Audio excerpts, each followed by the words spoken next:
Assalamualaikum warahmatullahi wabarakatuh. Perkenalkan, nama saya Freddy Dimas Pantoja. NIM saya adalah 11011184277 dan saya berasal dari kelas TT42 gabungan 1. Di sini izinkan saya untuk memaparkan mengenai susunan hasil atau manajemen strategi PT Daya Mitra Telekomunikasi. Nah, yang pertama adalah sekilas perusahaan.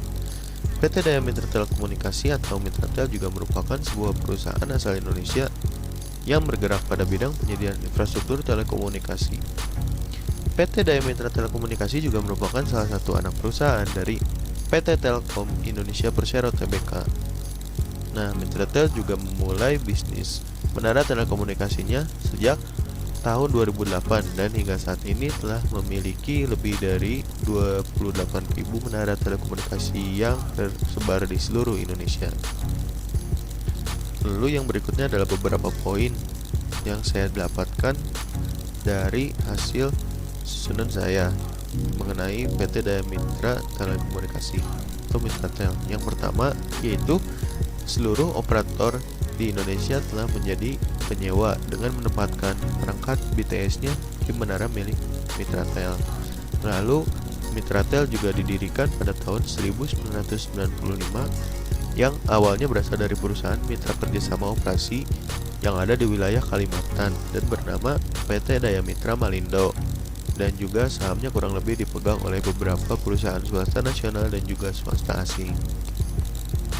Lalu yang berikutnya, pada tanggal 6 Maret 2019, Mitratel resmi mengakuisisi sebuah perusahaan penyedia menara telekomunikasi yang memiliki 1017 menara, yaitu Persada Soka. Lalu pada 20 Desember 2019, Mitratel juga resmi mengakuisisi 2100 menara telekomunikasi milik Indosat yang memperkuat posisi Mitratel sebagai penyedia menara telekomunikasi terbesar di Indonesia dengan kurang lebih 28.000 menara telekomunikasi hingga saat ini. Lalu yang berikutnya adalah visi misi Mitratel. Yang pertama, visinya adalah menjadi leader dan juga provider terbaik dalam penyediaan infrastruktur telekomunikasi di Asia Tenggara. Lalu misinya adalah memberikan layanan infrastruktur solution dengan kualitas yang prima dan juga harga yang kompetitif serta menciptakan value bagi stakeholders. Lalu yang berikutnya adalah Internal Factor Evaluation atau IFM Matrix. Nah, di sini ada beberapa poin. Untuk opportunities ada 5 poin dan ada 4 poin, dan total dari keseluruhannya adalah bobot 3 kali nilai dan total adalah sebesar 3 poin.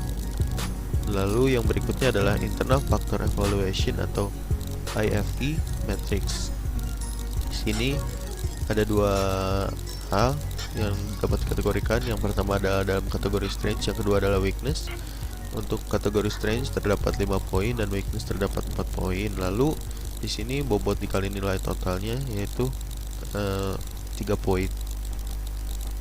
Lalu berikutnya adalah SWOT matrix. Nah, SWOT matrix ini adalah gabungan dari beberapa faktor internal ataupun eksternal yang digabungkan menjadi sebuah strategi baru. Yang pertama adalah strength opportunity strategi, yaitu untuk yang pertama mempertahankan dan meningkatkan kualitas agar klien semakin percaya.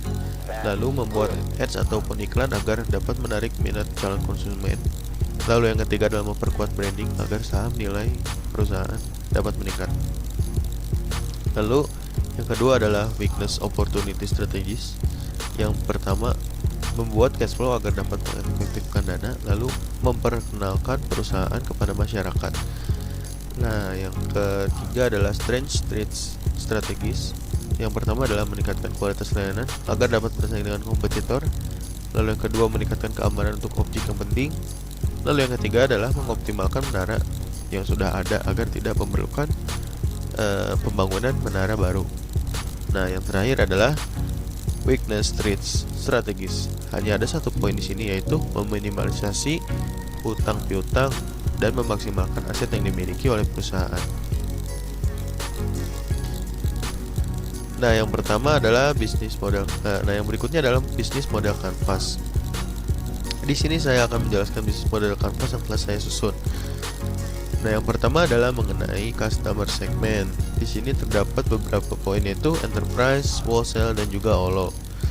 Nah, untuk bagian customer relationship terdapat managed service, project solution, dan juga digital service.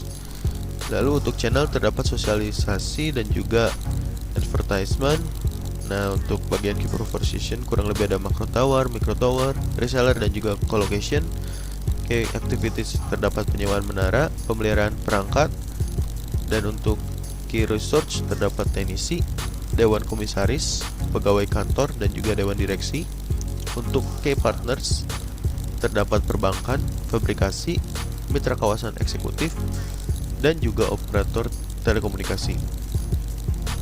Lalu untuk kontraktor ada gaji karyawan dan juga maintenance. Dan untuk revenue stream yang terakhir adalah untuk pengakuisisian perusahaan lain dan juga penyewaan jasa dan juga penawaran menara dan yang lainnya. Nah, di sini saya menambahkan beberapa poin. Yang pertama saya menambahkan pada bagian key partners itu adalah ads company atau perusahaan periklanan. Kenapa saya menambahkan hal itu? Agar perusahaan juga dapat bermitra dengan perusahaan iklan agar dapat memaksimalkan produknya dan juga lebih dapat memperkenalkan produknya ke masyarakat.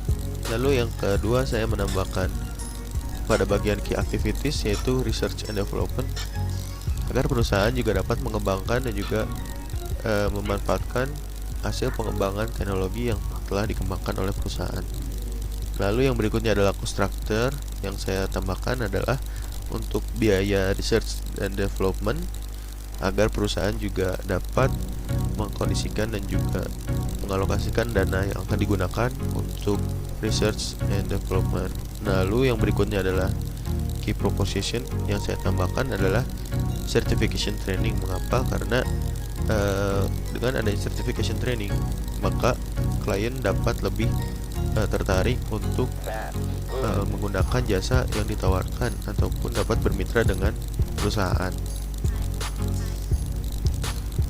Ini adalah sumber-sumber yang saya ambil atau saya gunakan sebagai referensi untuk ataupun dalam menyusun strategi yang telah saya sampaikan sebelumnya. Mungkin sekian yang bisa saya sampaikan mengenai manajemen strategi dari perusahaan PT Daya Mitra Telekomunikasi. Saya memohon maaf yang sebesar-besarnya bila banyak salah kata. Wassalamualaikum warahmatullahi wabarakatuh.